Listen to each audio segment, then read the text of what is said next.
Hi guys, welcome back to my YouTube blog. ಎಲ್ಲರೂ ಹೇಗಿದ್ದೀರಾ? I hope ಎಲ್ಲರೂ ಚೆನ್ನಾಗಿದ್ದೀರಾ ಅಂತ ಅಂದ್ಕೊಳ್ತೀನಿ.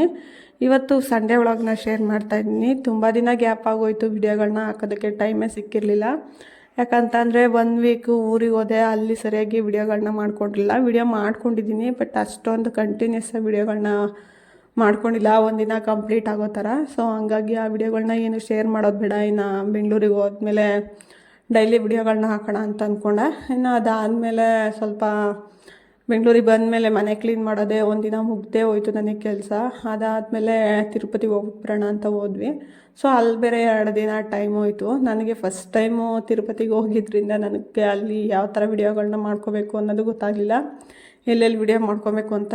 ಬಟ್ ವಿಡಿಯೋ ಮಾಡ್ಕೊಂಬಂದಿದ್ದೀನಿ, ಸ್ವಲ್ಪ ಅಷ್ಟೊಂದು ಶೇರ್ ಮಾಡೋವಷ್ಟು ವಿಡಿಯೋಗಳನ್ನ ಮಾಡ್ಕೊಂಬಂದಿಲ್ಲ. ನೋಡ್ತೀನಿ ಆದಷ್ಟು ಒಂದು ವ್ಲಾಗ್ ಹಾಕ್ಬೋದು ಅಂತಂದರೆ ಅದು ಕೂಡ ವಿಡಿಯೋನ ಶೇರ್ ಮಾಡ್ತೀನಿ. ಇಲ್ಲ ಅಂತಂದರೆ ನನ್ನ ಡೈಲಿ ರುಟೀನ್ ಏನಿರುತ್ತೋ ಆ ವಿಡಿಯೋಗಳನ್ನ ಹಾಕ್ತಾ ಹೋಗ್ತೀನಿ. ಇನ್ನು ಟ್ರಿಪ್ಪಿಂದ ಬಂದಮೇಲೆ ಬಟ್ಟೆಗಳಂತೂ ತುಂಬ ಇತ್ತು. ಸೊ ಎಲ್ಲ ಹೋಗ್ತಾ ಕಣ ಅಂತೇಳ್ಬಿಟ್ಟು ಹೋಗ್ತಿರೋ ಬಟ್ಟೆ ಒಣಗಿಸಿ, ಒಣಗಿರೋ ಬಟ್ಟೆ ಎತ್ಕೊಬಂದು ಮನೆಗಿಟ್ಟು, ಇನ್ನು ಮಧ್ಯಾಹ್ನದ ಊಟಕ್ಕೆ ಅಂತೇಳ್ಬಿಟ್ಟು ಮಟನ್ ಸಾಂಬಾರು ಮಾಡ್ಕೊಳ್ಳೋದಕ್ಕೆ ರೆಡಿ ಮಾಡ್ಕೊಂಡಿದ್ದೀನಿ. ಇನ್ನು ಮಟನ್ ಸಾಂಬಾರಿಗೆ ರುಬ್ಬೋದಕ್ಕೆ ಈರುಳ್ಳಿ, ಟೊಮೊಟೊ, ಬೆಳ್ಳುಳ್ಳಿ, ಕೊತ್ತಂಬರಿ, ಪುದೀನ ಮತ್ತು ಶುಂಠಿನ ಇಷ್ಟು ಮಸಾಲೆನ ತೊಗೊಂಡಿದ್ದೀನಿ. ಇದು ಪೂರ್ತಿ ಮಸಾಲೆನ ಎಣ್ಣೆಯಲ್ಲಿ ಹುರ್ಕೊಬೇಕು. ಇನ್ನು ಸಪ್ರೇಟು ಒಂದು ಈರುಳ್ಳಿನ ಕಟ್ ಮಾಡಿ ಇಟ್ಕೊಂಡಿದ್ದೀನಿ, ಅದು ಮಟನ್ ಸಾಂಬಾರಿಗೆ ಅಂತ ಹೇಳ್ಬಿಟ್ಟು ಒಗ್ಗರಣೆ ಹಾಕೋದಕ್ಕೆ ಅಂತ ಹೇಳ್ಬಿಟ್ಟು. ಇನ್ನು ಇದನ್ನೆಲ್ಲ ಮಸಾಲೆಗಳನ್ನ ಇವಾಗ ಹುರ್ಕೊಳ್ಳೋಣ. ಫಸ್ಟು ಹುರ್ಕೊಂಡು ಮಸಾಲೆಗಳನ್ನ, ಅದಾದಮೇಲೆ ಮಟನ್ ಸ್ವಲ್ಪ ಇನ್ನು ಒಗ್ಗರಣೆ ಹಾಕೋದಕ್ಕೆ ಇಟ್ಟರೆ ಬೇಗ ಬೇಗ ಕೆಲಸನೂ ಮುಗಿಯುತ್ತೆ, ಸಾಂಬಾರು ಕೂಡ ಬೇಗ ಆಗುತ್ತೆ ಅಂತ ಹೇಳ್ಬಿಟ್ಟು ಈ ರೀತಿ ಮಾಡ್ಕೊತಾ ಇದ್ದೀನಿ.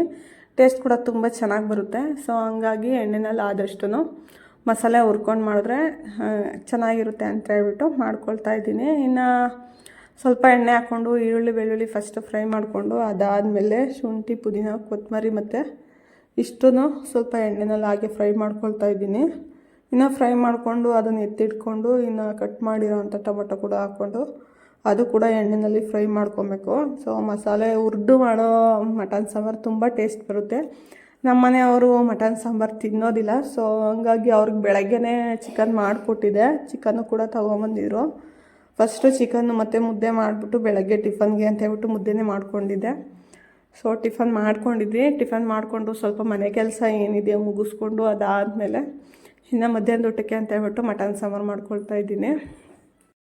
ಈ ರೀತಿ ಮಾಡೋದ್ರಿಂದ ನನ್ನ ಮಗನೂ ಕೂಡ ಸ್ವಲ್ಪ ಇಷ್ಟಪಟ್ಟು ತಿಂತಾನೆ. ಸೊ ಹಂಗಾಗಿ ನಾನು ಇದೇ ರೀತಿಯೇ ಮಾಡ್ಕೊಳ್ತೀನಿ. ಅವನು ನಾನ್ ವೆಜ್ ತಿನ್ನೋದಕ್ಕೆ ಅಷ್ಟು ಇಷ್ಟಪಡೋದಿಲ್ಲ, ತಿಂತಾನೆ, ಬಟ್ ಸ್ವಲ್ಪ ಕಬಾಬು ಈ ಥರ ಮಾಡಿದ್ರೆ ಮಾತ್ರ ತಿಂತಾನೆ. ಸೊ ಸಾಂಬಾರಲ್ಲೆಲ್ಲ ಮಟನ್ ಚಿಕನ್ ತಿನ್ನೋದೇ ಇಲ್ಲ ಅವನು. ಹಂಗಾಗಿ ಇದು ಸ್ವಲ್ಪ ಟೇಸ್ಟಿಯಾಗಿ ಚೆನ್ನಾಗಿರುತ್ತಲ್ಲ, ಹಂಗಾಗಿ ಸ್ವಲ್ಪ ಸಾಂಬಾರಲ್ಲೆಲ್ಲ ತಿನ್ನೋದು ರೂಢಿ ಮಾಡ್ಕೊಳ್ತಾ ಇದ್ದಾನೆ ಇವಾಗ. ಹಾಗಾಗಿ ಇದೇ ರೀತಿಯೇ ನಾನು ಪ್ರತಿ ಸಲವೂ ಸಾಂಬಾರು ಮಾಡ್ಕೊಳ್ಳೋದು. ಇನ್ನು ಹುರಿದಿರೋ ಅಂಥ ಮಸಾಲೆನೆಲ್ಲ ಎತ್ತಿಟ್ಟು ಅದು ಸ್ವಲ್ಪ ತಣ್ಣಗಾಗೋದಕ್ಕೆ ಅಂತ ಹೇಳ್ಬಿಟ್ಟು, ಇನ್ನು ಒಂದು ಕುಕ್ಕರಲ್ಲಿ ಸ್ವಲ್ಪ ಎಣ್ಣೆ ಹಾಕ್ಕೊಂಡು, ಇನ್ನು ಕಟ್ ಮಾಡಿರೋ ಅಂಥ ಈರುಳ್ಳಿನ ಹಾಕ್ಕೊಂಡು, ಈರುಳ್ಳಿ ಸ್ವಲ್ಪ ಫ್ರೈ ಆದಾದಮೇಲೆ ಮಟನ್ನ ತೊಳೆದ್ಬಿಟ್ಟು ಹಾಕ್ಕೊಳ್ತಾ ಇದ್ದೀನಿ. ಸ್ವಲ್ಪ ಎಣ್ಣೆಯಲ್ಲಿ ಫ್ರೈ ಮಾಡಿಕೊಂಡು ಜಸ್ಟ್ ಕಲರ್ ಚೇಂಜ್ ಆದರೆ ಸಾಕು, ಈರುಳ್ಳಿದು ಚೆನ್ನಾಗಿ ಬೆಂದಿರುತ್ತೆ. ಅದಾದಮೇಲೆ ಮಟನ್ನ ತೊಳೆದ್ಬಿಟ್ಟು ಹಾಕ್ಕೊಂಡು ಸ್ವಲ್ಪ ಅಡುಗೆ ಅರಿಶಿನ ಮತ್ತು ಸ್ವಲ್ಪ ಉಪ್ಪನ್ನ ಹಾಕ್ಕೊಂಡು ಚೆನ್ನಾಗಿ ಫ್ರೈ ಮಾಡ್ಕೊಂಡ್ರಾಯಿತು. ಇದಕ್ಕೆ ಕೊತ್ತಂಬರಿ ಮತ್ತು ಪುದೀನ ಸ್ವಲ್ಪ ಕಟ್ ಮಾಡಿಬಿಟ್ಟು ಹಾಕ್ಕೊಂಡ್ರೆ ಫ್ಲೇವರ್ ಕೂಡ ತುಂಬ ಚೆನ್ನಾಗಿರುತ್ತೆ. ನಾನು ಸ್ವಲ್ಪ ಮಸಾಲೆ ಹುರ್ಕೊಬೇಕಾದ್ರೆ ಪುದೀನ, ಕೊತ್ತಂಬರಿ ಸಾಂಬಾರಿಗೆ ಎಷ್ಟು ಬೇಕೋ ಅಷ್ಟನ್ನು ಹುರ್ಕೊಂಡಿದ್ದೀನಿ. ಸೊ ಹಂಗಾಗಿ ಇಲ್ಲಿ ಮಟನ್ ನಾನು ಹಾಕ್ಕೊಳ್ತಾ ಇಲ್ಲ. ಸೊ ಹಾಕ್ಕೊಂಡ್ರೂ ಕೂಡ ಟೇಸ್ಟ್ ತುಂಬ ಚೆನ್ನಾಗಿ ಬರುತ್ತೆ ಇನ್ನೂ. ಸೊ ನಿಮಗೆ ಬೇಕು ಅಂತಂದರೆ ಆ ಥರ ಮಾಡ್ಕೊಬೋದು. ಇನ್ನು ಸ್ವಲ್ಪ ಮಟನಲ್ಲಿ ನೀರು ಹಿಂಗೋದಕ್ಕೆ ಅಂತ ಹೇಳ್ಬಿಟ್ಟು ಎತ್ತಿಟ್ಟು, ಇನ್ನು ನಾನು ಮಸಾಲೆಗೆ ಏನು ಹುರ್ಕೊಂಡಿದ್ನೋ ಅದನ್ನೆಲ್ಲ ಸ್ವಲ್ಪ ತಣ್ಣಗಾದಾದಮೇಲೆ ಇನ್ನು ರುಬ್ಬೋದಕ್ಕೆ ಅಂತ ಹೇಳ್ಬಿಟ್ಟು ಹಾಕ್ಕೊಳ್ತಾ ಇದ್ದೀನಿ. ನಾನು ಏನು ಈರುಳ್ಳಿ ಎಲ್ಲ ಹುರ್ಕೊಂಡಿದ್ದೀನೋ ಅದ್ರ ಜೊತೆಗೇ ಕೂಡ ಮನೆಯಲ್ಲೇ ಮಾಡ್ಕೊಂಡಿರೋ ಅಂಥ ಸಾಂಬಾರು ಪುಡಿನ ಹಾಕ್ಕೊಳ್ತಾ ಇದ್ದೀನಿ. ನಾವು ವೆಜ್ಗೆ ಸಪ್ರೇಟು ಮತ್ತು ನಾನ್ ವೆಜ್ಗೆ ಸಪ್ರೇಟ್ ಪುಡಿನ ಮಾಡಿಸ್ಕೊಳ್ಳೋದ್ರಿಂದ ಸೊ ಮನೆ ಮಸಾಲೆನೇ ನಾನು ಯೂಸ್ ಮಾಡ್ಕೊಳ್ತಾ ಇದ್ದೀನಿ. 1-2 ಸ್ಪೂನ್ ಆಗೋವಷ್ಟು ಧನಿಯಾ ಪುಡಿನ ಹಾಕ್ಕೊಂಡು, ಸ್ವಲ್ಪ 1 ಸ್ಪೂನ್ ಆಗೋವಷ್ಟು ಖಾರದ ಪುಡಿ ಹಾಕ್ಕೊಳ್ತಾ ಇದ್ದೀನಿ. ಸೊ ನಮಗೆ ಸ್ವಲ್ಪ ಖಾರ ಜಾಸ್ತಿ ಬೇಕು, ಹಂಗಾಗಿ ನನ್ನ ಮಗನೂ ಇತ್ತೀಚೆಗೆ ಸ್ವಲ್ಪ ಖಾರ ಚೆನ್ನಾಗಿ ತಿಂತಾನೆ. ಸೊ ಹಂಗಾಗಿ ನನಗೇನು ಪ್ರಾಬ್ಲಮ್ ಇಲ್ಲ ಜಾಸ್ತಿ ಖಾರ ಹಾಕೋದು. ನಿಮ್ಗೆ ಏನಾದರೂ ಖಾರ ಕಡಿಮೆ ಬೇಕು, ಮನೇಲಿ ಮಕ್ಕಳು ತಿಂತಾರೆ ಅಂತ ಅನ್ನೋದಾದ್ರೆ ಖಾರ ಕಡಿಮೆ ಕೂಡ ಹಾಕ್ಕೊಳ್ಬೋದು. ಇನ್ನು ಅದಾದಮೇಲೆ ಇನ್ನು ಮಟನ್ ಸಾಂಬಾರಲ್ಲಿ ನೀರು ಕೂಡ ಸ್ವಲ್ಪ ಹಿಂಗಿತ್ತು. ಅದಾದಮೇಲೆ ಇನ್ನು ಮಸಾಲೆನ ರುಬ್ಕೊಂಡಿರೋ ಅಂಥ ಮಸಾಲೆನ ಹಾಕ್ಕೊಂಡು ಎಲ್ಲ ಮಿಕ್ಸ್ ಮಾಡ್ಕೊಳ್ತಾ ಇದ್ದೀನಿ. ಈಗ ಇದಕ್ಕೆ ಸ್ವಲ್ಪ ನಮಗೆ ಎಷ್ಟು ಬೇಕೋ ಅಷ್ಟು ನೀರನ್ನು ಆ್ಯಡ್ ಮಾಡ್ಕೊಬೋದು. ಸೊ ಸ್ವಲ್ಪ ಕೆಲವೊಬ್ಬರು ತೆಳ್ಳಗೆ ಸಾಂಬಾರು ಇದ್ದರೆ ಇಷ್ಟಪಡ್ತಾರೆ, ಸ್ವಲ್ಪ ಕೆಲವೊಬ್ಬರು ಗಟ್ಟಿಗಿದ್ರೆ ಸಾಂಬಾರು ಇಷ್ಟಪಡ್ತಾರೆ. ನನಗೆ ಸ್ವಲ್ಪ ಗಟ್ಟಿನೇ ಇರಬೇಕು ಸಾಂಬಾರು, ಹಂಗಾಗಿ ಸ್ವಲ್ಪ ಗಟ್ಟಿಗೆ ಮಾಡ್ಕೊಳ್ತಾ ಇದ್ದೀನಿ. ನಾವು ಸ್ವಲ್ಪ ತೆಳ್ಳಕ್ಕೆ ಸಾಂಬಾರು ಏನಾದರೂ ಕೂಡಿಸ್ಕೊಂಡ್ರೆ ಅದು ಮಟನ್ ಎಲ್ಲ ಬೆಂದು ಸಾಂಬಾರು ಆಗೋಷ್ಟಕ್ಕೆ ಸ್ವಲ್ಪ ಗಟ್ಟಿ ಬರುತ್ತೆ. ಸೊ ಹಂಗಾಗಿ ನೋಡಿಕೊಂಡು ಸ್ವಲ್ಪ ನೀರು ಹಾಕ್ಕೊಳ್ಳಿ. ಅದಾದಮೇಲೆ ಇನ್ನು ಉಪ್ಪು ಖಾರ ಎಲ್ಲ ಕರೆಕ್ಟಾಗಿ ಚೆಕ್ ಮಾಡಿಕೊಂಡು ಲಿಡ್ ಕ್ಲೋಸ್ ಮಾಡಿ ಒಂದು 3 ರಿಂದ 4 ವಿಷಲ್ ಕೂಗಿಸ್ಕೊಂಡ್ರೆ ಸಾಕು. ಸಾಂಬಾರು ಕೂಡ ರೆಡಿಯಾಗುತ್ತೆ. ಇನ್ನು ಸಾಂಬಾರಿಗೆ ಅಂತ ಹೇಳ್ಬಿಟ್ಟು ಸಾಂಬಾರೆಲ್ಲ ಮುಗಿಸ್ಕೊಂಡಾದ್ಮೇಲೆ ಅಷ್ಟೊತ್ತಿಗೆ ಮುದ್ದೆ ಕೂಡ ಮಾಡ್ಕೊಂಡಿದ್ದೆ. ಇನ್ನು ಮಧ್ಯಾಹ್ನದೊಟ್ಟಕ್ಕೂ ಸ್ವಲ್ಪ ಮಟನ್ ಸಾಂಬಾರು ಮುದ್ದೆ ಇದ್ದರೆ ತುಂಬ ಚೆನ್ನಾಗಿರುತ್ತೆ ಅಂತ ಹೇಳ್ಬಿಟ್ಟು ಮಾಡಿಕೊಂಡೆ. ಅದಾದಮೇಲೆ ಸಾಂಬಾರು ಕೂಡ ತುಂಬ ಟೇಸ್ಟಿಯಾಗಿ ತುಂಬ ಚೆನ್ನಾಗಾಗಿತ್ತು. ಸ್ವಲ್ಪ ಹಂಗೂ ಸ್ವಲ್ಪ ತೆಳ್ಳಗಾಗಿತ್ತು. ಇನ್ನು ನೈಟ್ ಊಟಕ್ಕೆ ಸರಿ ಹೋಗುತ್ತೆ ಅಂತ ಹೇಳ್ಬಿಟ್ಟು ಹಂಗೆ ಊಟ ಮಾಡ್ಕೊಂಡ್ವಿ. ಸ್ವಲ್ಪ ನಮ್ಮ ಪಾಪಗೆ ರೈಸ್ ತಿನ್ನಿಸಿ ನಾವು ಸ್ವಲ್ಪ ಮುದ್ದೆ ತಿನ್ಕೊಂಡ್ವಿ. ಅದಾದಮೇಲೆ ನಮ್ಮ ಮನೆಯವರು ಸ್ವಲ್ಪ ಚಿಕನಲ್ಲಿ ತಿನ್ಕೊಂಡ್ರು. ಅವ್ರಿಗೆ ಮಟನ್ ಸಾಂಬಾರು ಅಷ್ಟು ಇಷ್ಟಪಡ್ತಿರಲಿಲ್ಲ. ನೈಟು ತಿಂತೀನಿ ಬಿಡು ಅಂತ ಹೇಳ್ಬಿಟ್ಟು ಸ್ವಲ್ಪ ಚಿಕನಲ್ಲೇ ತಿಂದ್ಕೊಂಡ್ರು. ಅದಾದಮೇಲೆ ಇನ್ನು ನಾವು ಊಟ ಎಲ್ಲ ಮುಗಿಸ್ಕೊಂಡು ಇನ್ನು ಸಂಜೆಗೆ ನಾನೇನು ಕಾಫಿ ಟೀ ಏನೂ ಮಾಡಲಿಲ್ಲ. ನಮ್ಮ ಮನೆಯವರು ಮಾಡು ಕಾಫಿ ಬೇಕು ಅಂತಾಯಿದ್ರು. ಸೊ ಹಂಗಾಗಿ ಅವ್ರಿಗೆ ಮಾತ್ರ ಸ್ವಲ್ಪ ಟೀ ಮಾಡಿಕೊಟ್ಟಿದ್ದೆ.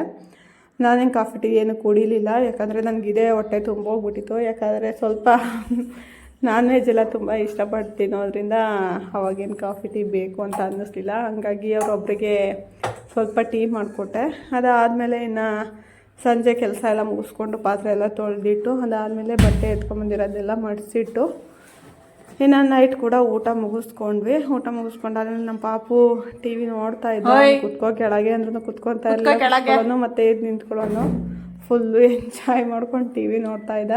ಅದಾದಮೇಲೆ ನಾನು ಸ್ವಲ್ಪ ಬಟ್ಟೆ ಇದ್ದಾವೆಲ್ಲ ಮಡಿಸಿ ಎತ್ತಿಟ್ಟು ಇನ್ನು ಎಲ್ಲ ಅದೇ ಟಬ್ಗೆನೇ ಎತ್ತಿಟ್ಟೆ ಮಡಿಸ್ಬಿಟ್ಟು ಬೆಳಗ್ಗೆ ಎತ್ಬಿಟ್ಟು ಎಲ್ಲ ಜೋಡಿಸ್ಕೊಳ್ಳೋಣ ಕಬೋರ್ಡ್ಗೆ ಅಂತ ಹೇಳ್ಬಿಟ್ಟು ಇನ್ನು ಅದಾದಮೇಲೆ ಸ್ವಲ್ಪ ಅಡುಗೆ ಮನೆ ಏನೇ ಇದ್ರೂ ಎಲ್ಲ ಕ್ಲೀನ್ ಮಾಡ್ಕೊಂಬಿಡ್ತೀನಿ ನೈಟ್ ಹೊತ್ತಿನೇ. ಸೊ ನನಗೆ ಹಾಗೆ ಬಿಟ್ಬಿಟ್ಟು ಮಲ್ಗೋದಕ್ಕೆ ಇಷ್ಟ ಆಗೋದಿಲ್ಲ.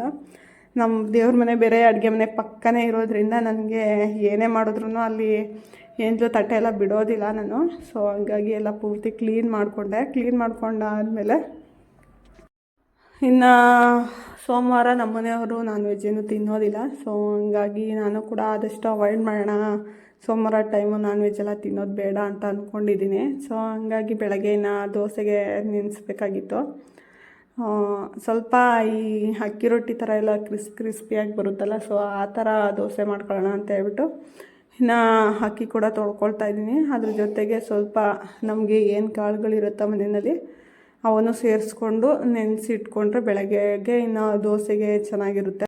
ಹಾಗಾಗಿ ನಾನಿಲ್ಲಿ ಅಕ್ಕಿ ಜೊತೆ ಸ್ವಲ್ಪ ಉದ್ದಿನಬೇಳೆ, ಹೆಸರುಬೇಳೆ, ಕಡಲೆಬೇಳೆ ಮತ್ತು ಸ್ವಲ್ಪ ಮೆಂತ್ಯ ಹಾಕ್ಕೊಂಡು ನೆನೆಸ್ಕೊಂಡು ಎತ್ತಿಡ್ತಾಯಿದ್ದೀನಿ. ಇದು ನಾನು 3 ಸಲ ತೊಳೆದಿದ್ದೆ. ಅದಾದಮೇಲೆ ಸ್ವಲ್ಪ ನೆನೆಸಿ ಎತ್ತಿಡ್ತಾಯಿದ್ದೀನಿ. ಇನ್ನು ಬೆಳಗ್ಗೆ ರುಬ್ಬಬೇಕಾದ್ರೆ ಸ್ವಲ್ಪ ಇದ್ರ ಜೊತೆ ಅವಲಕ್ಕಿನ ರುಬ್ಬೋಕ್ಕಿಂತ 1 ಅವರ್ ಮುಂಚೆ ಅವಲಕ್ಕಿ ನೆನೆಸ್ಬಿಟ್ಟು ಇದ್ರ ಜೊತೆ ಹಾಕ್ಕೊಂಡು ರುಬ್ಬಿದ್ರೆ ತುಂಬ ಚೆನ್ನಾಗಿರುತ್ತೆ. ಸೊ ಹಂಗಾಗಿ ತಿಂಡಿಗೆ ಅಂತ ಹೇಳ್ಬಿಟ್ಟು ಇದೊಂದು ರೆಡಿ ಮಾಡಿಕೊಂಡು ಎತ್ತಿಡ್ಕೊತಾ ಇದ್ದೀನಿ. ಇವತ್ತಿನ ವ್ಲಾಗ್ ಇಷ್ಟೇ. ವಿಡಿಯೋ ಇಷ್ಟ ಆಗಿದರೆ ಪ್ಲೀಸ್ ಒಂದು ಲೈಕ್ ಮಾಡಿ, ಮತ್ತು ಸಬ್ಸ್ಕ್ರೈಬ್ ಆಗದೆ ವಿಡಿಯೋ ನೋಡ್ತಾ ಇರೋದು ದಯವಿಟ್ಟು ಸಬ್ಸ್ಕ್ರೈಬ್ ಮಾಡಿಕೊಂಡು ಚಾನಲ್ಗೆ ಸಪೋರ್ಟ್ ಮಾಡಿ. ಟೇಕ್ ಕೇರ್, ಆಲ್ ಬಾಯ್.